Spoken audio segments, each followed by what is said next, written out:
This is not a suicide note. 3 months ago, I learned of my uncle's passing. We weren't particularly close, but he left me one of his houses in the will. I was touched but just wanted to sell it off. I am a fairly new father of twin girls and didn't need another thing to manage right now. To speed up the process, I decided to travel across the country to live in the house until a sale was assured. My job just requires a laptop and phone, so I was approved to work remotely for the time being.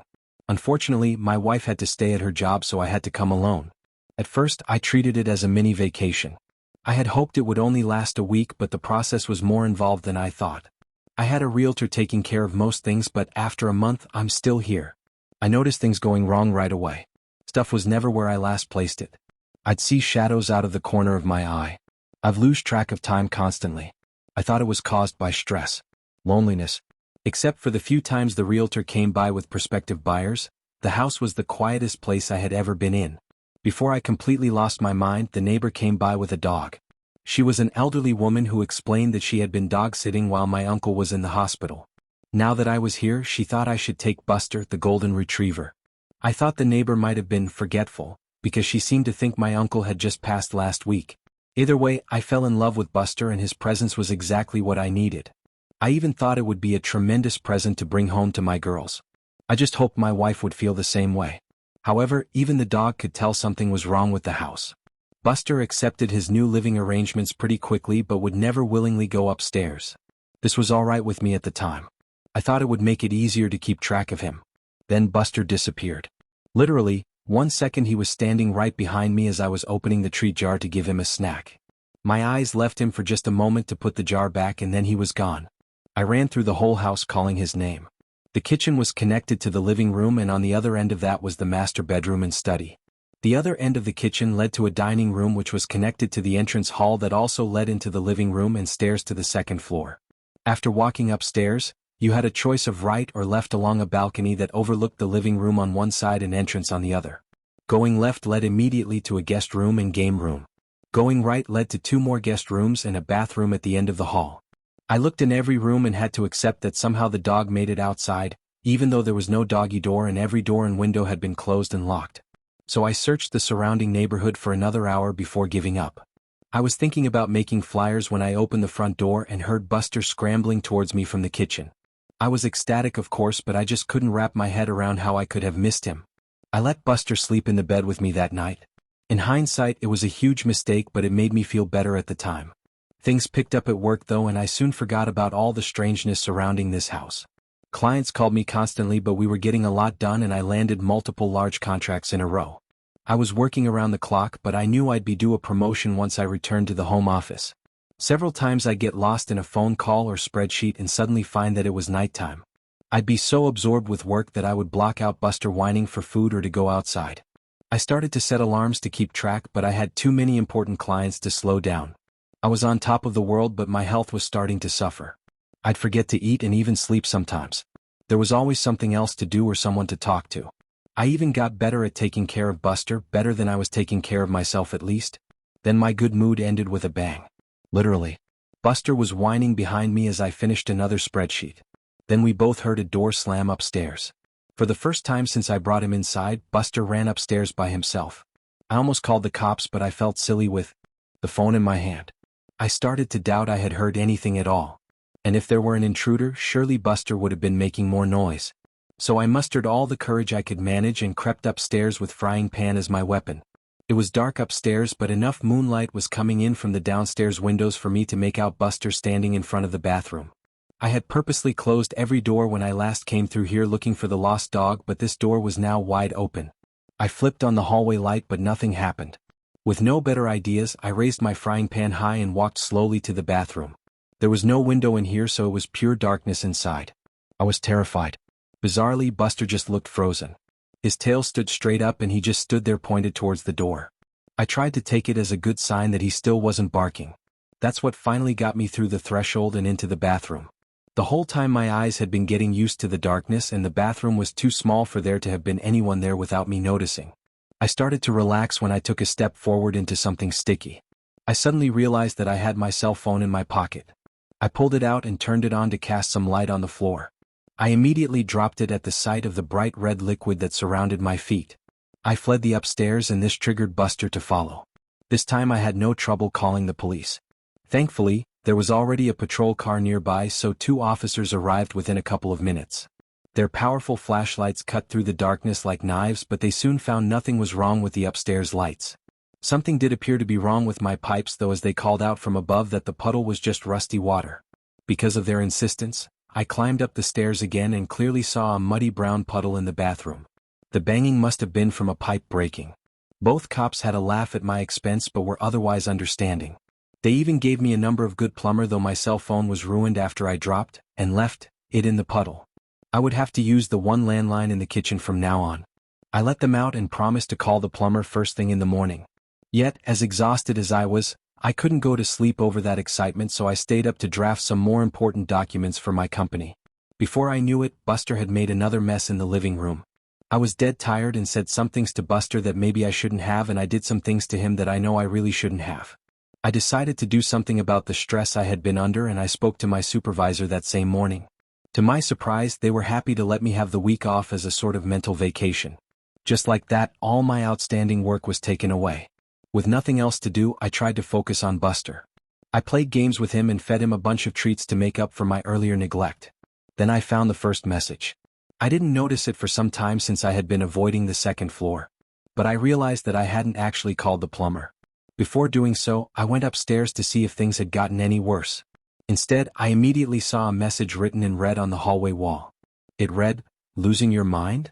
For a second I kinda did. I was scared to death at the thought that someone had to have sneaked into my house while I was there. Probably when I was sleeping. I won't bear repeating everything I said or did right after. Let's just say I hadn't become any braver since the banging. Eventually, I unlocked my bedroom door and made my way to the kitchen with Buster leading the way. I called the police again. Those same 2 officers were able to show up, and then, slowly, we cleared every inch of the house. Yet we found no one. Everything was locked. No sign of forced entry. The police actually took me seriously, something that bewildered me at the time, and admitted that this isn't the first house in this neighborhood to experience this. There had been a series of break-ins where nothing was stolen, but the police officers still offered to have a car sit outside for the night.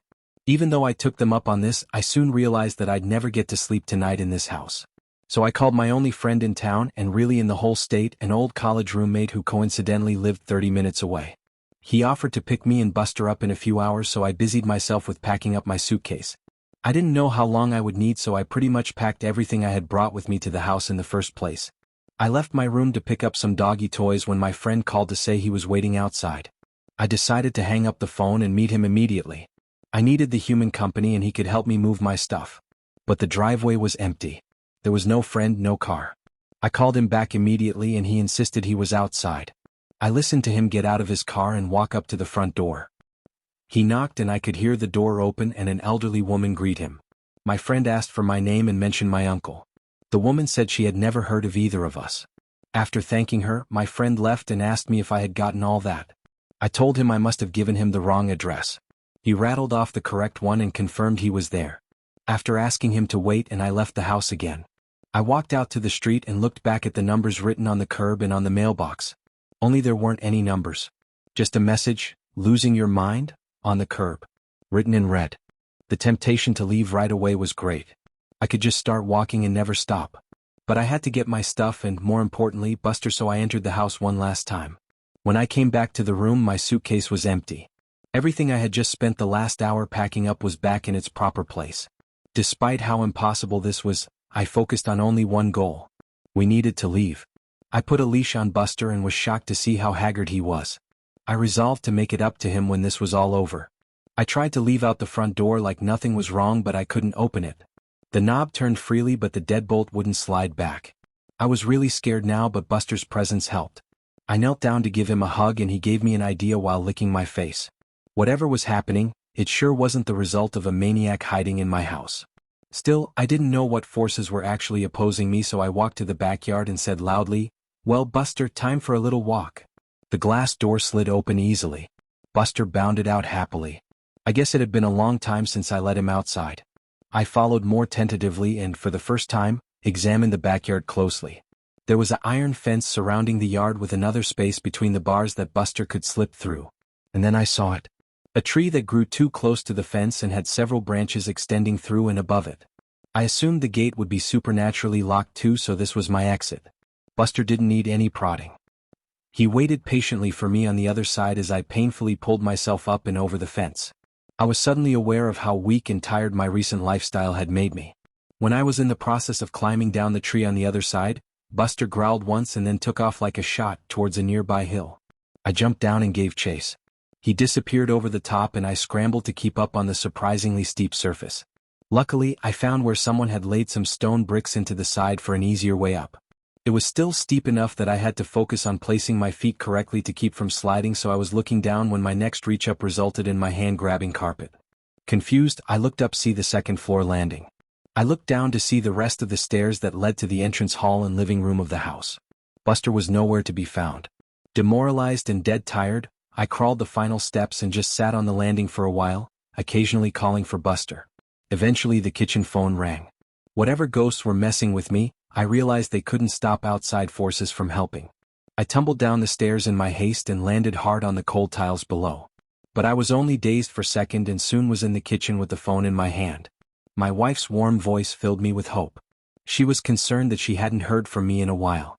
I couldn't recall the last time I had even tried. She was trying to tell me that my work hadn't heard from me in a week while I tried to tell her to call the police. Her words gave me pause though. I asked, "What do you mean?" "I was given the week off." "Dear? I thought you were supposed to continue working as soon as you got there."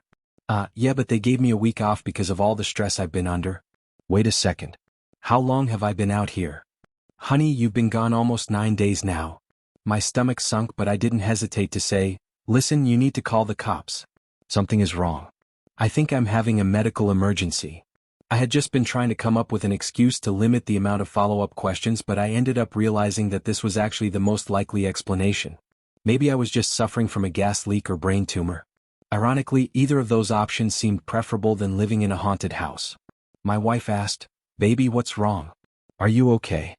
I thought I saw a shadow move out of the corner of my eye as I answered, "Yes, I'm okay, but no, I need help. There's something wrong about this house. You aren't making any sense. Just listen to me. Call the police and tell him my uncle's name. Tell them to come to this house and an ambulance might be needed. Please help me." "Please help you? Pretty please?" With a cherry on top. I stared at the phone in my hand as my wife's voice continued to come out of it. It sounded like her, but in a mocking tone I've never actually heard from her before. She said, "Does your tummy hurt? When's the last time you ate? I wonder what Buster tastes like." I slammed the phone down, but whatever was on the other side was right. My stomach was hurting. I couldn't remember the last time I had eaten. On cue, I heard Buster whining from upstairs. Only after I started running towards the stairs did I notice just how bruised and sore my legs were from my spill down those steps. I pushed through the pain and climbed the stairs yet again. Buster was back in front of the bathroom, lying on his side and looking thinner than I had ever seen him. "Losing your mind?" was written all over the hallway now, including on the ceiling and floor. I no longer had any doubt the messages were written in blood. Some of them were still dripping. I walked over and picked up Buster while a banging started at my front door. I would have jumped if Buster hadn't been weighing me down. I heard the front door open and whoever it was identified themselves as the police. I even recognized the voice as belonging to one of the officers who had visited previously. Why can't I remember his name? After calling out that I was upstairs, I turned with Buster and found the hallway stretched before me, many times its original length. Despite how thin he looked, Buster felt heavier than ever. I knew this was all just some sort of trick to not get me in touch with the police officer. I thought I must have really been talking to my wife. She had to have come through with calling the police and the ghost just distorted the end of the call. So I started my trek back to the stairs and shuffled my feet as fast as I could, yelling all the way. But then a voice answered the police officer. A woman's voice. My wife's voice. I could hear her say, "I'm sorry, my husband wasn't feeling well. He's resting in the bedroom. Can I help you?" I screamed as loud as I could just to get attention. But it was no use. I heard the officer say, "I'd like to check up on him all the same." Sure, come in. He's right through here." It was right out of a nightmare. I was sweating profusely while every step seemed to get me nowhere. I tried to speed up, but the hallway just stretched further. And then I heard a man's blood-curdling scream from downstairs. Suddenly the hallway snapped back and I found myself somehow right at the top of the stairs. My momentum couldn't be stopped. I fell down the stairs and landed hard.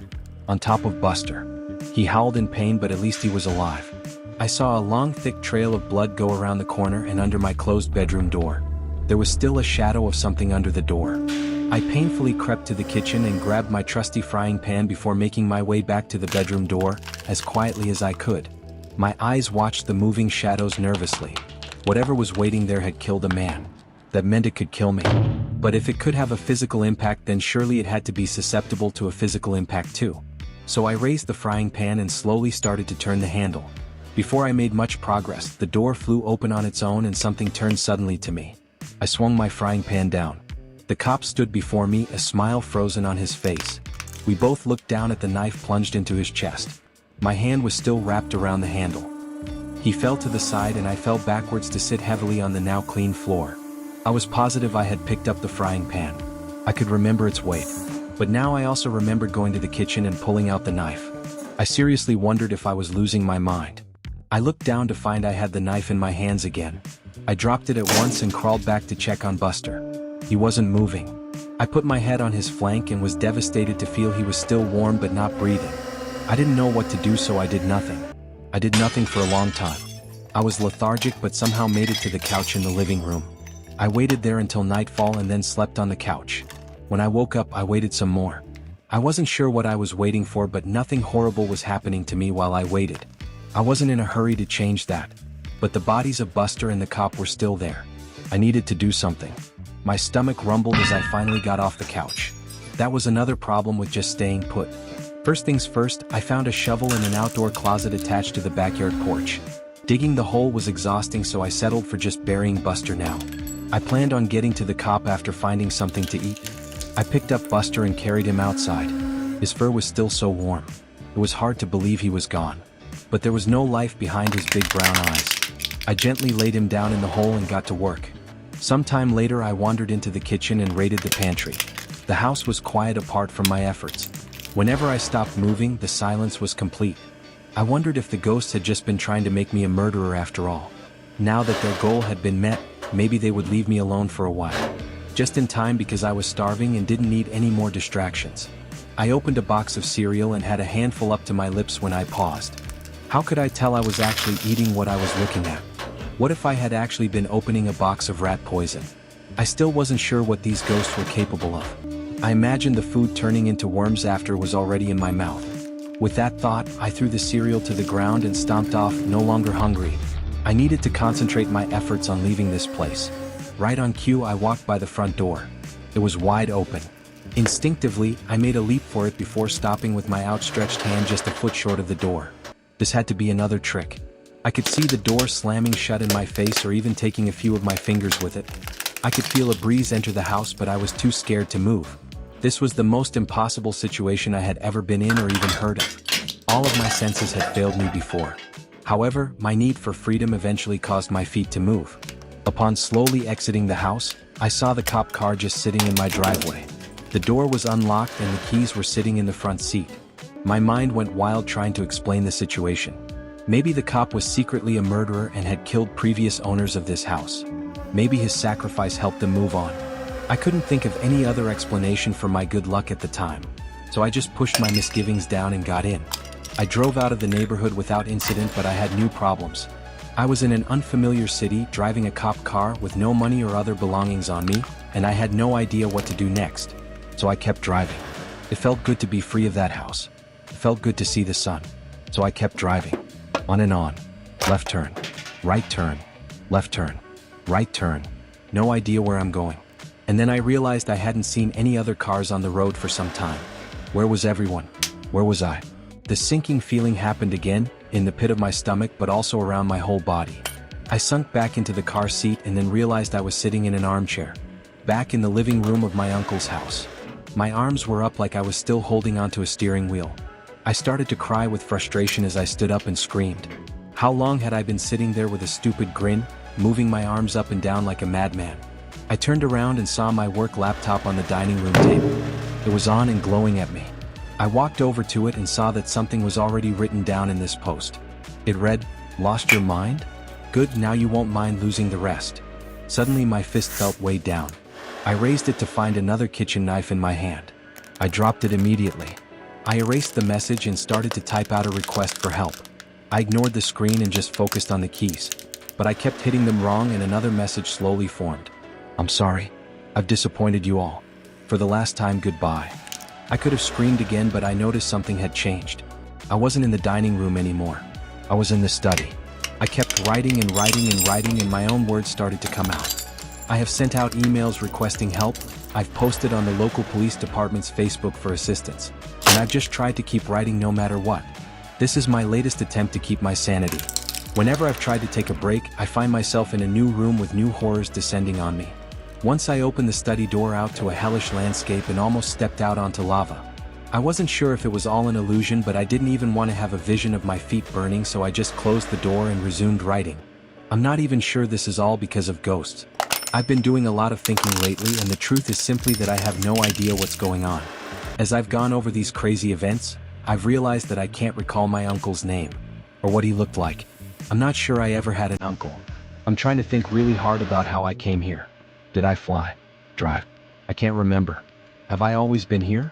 Even weirder, I can't remember my realtor's name or even what gender they are. I've met them in person several times. Why don't I know things I should? I can't even remember the name of my daughters or my wife. Am I even a father? Am I even a person? I know I must be, because here I am writing in this small study. But now that I think about it, I can't remember who my parents are, what they look like, or anything about my childhood. Now, I just remember this house and all the nightmares, waking and otherwise, I've experienced here. I'm feeling a lot like I was back in the cop car. I found a way forward, but I really don't know what to do next. This is not a way to live, and I'm getting more and more tired. I'm so hungry, and I'm finding it harder to focus. I keep hearing voices, and they're getting louder. I know if I stop writing, I won't last long, but I'm running out of things to say. My hands are tired. I'm tired. So tired. D. A B C D F G J J K L M N O P Q R S U V W X Y Z. The quick brown fox jumped over the lazy dogs. I need to keep writing, but I don't know what to say anymore. What's my name? I don't know. I'll die if I stop writing. I'll die if I stop working. Absurgical no perste voixans. The quick brown faint over the lazy dogs. Dogs. Buster. I miss Buster. I wish I could pet him one last time. But was he ever real? Is anything? I'm so tired. So hungry. I need to focus. The quick brown fox jumped over the lazy goodbye. The quick brown I'm sorry jumped over pointed you lazy dogs goodbye. I'm quick I've jumped pedisap feel last time lazy dogs. I'm sorry. Jumped over disappointed you lazy. For the lazy dogs goodbye. I'm sorry. I've disappointed you all. For the last time goodbye.